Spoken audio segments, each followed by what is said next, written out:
بسم اللہ الرحمن الرحیم۔ السلام علیکم ورحمۃ اللہ وبرکاتہ۔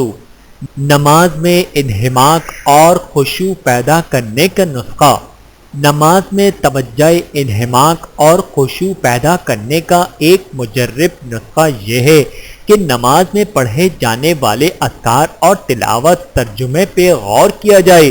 مثلا جب ہم اللہ اکبر کہیں تو ہمیں اس کا معنی ذہن میں رکھنا چاہیے کہ اللہ سب سے بڑا ہے۔ جب ہم سورۃ الفاتحہ پڑھیں تو ہمارے ذہن میں اس کا ترجمہ و مفہوم ہونا چاہیے۔ جب ہم سبحان ربی العظیم کہیں تو اس کے معنی پہ غور کریں کہ پاک ہے میرا رب جو عظمتوں والا ہے۔ جب ہم سمیع اللہ لمن حمدہ کہیں تو اس وقت اس کا معنی سوچیں کہ اللہ نے اس کی سن لی جس نے اس کی تعریف کی۔ جب ہم ربنا لک الحمد کے معنی پہ غور کریں کہ اے ہمارے رب تیرے لیے ہی تمام تعریفیں ہیں۔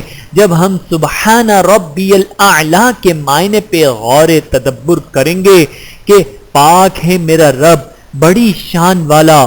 اس کے علاوہ وہ چھوٹی صورتیں جن کی تلاوت نماز میں کثرت سے کی جاتی ہے ان کا ترجمہ یاد کر کے ہم اپنی نمازوں کو پر لطف اور پر کیف بنا سکتے ہیں۔ اللہ ہم سب کو توفیق عطا فرمائے۔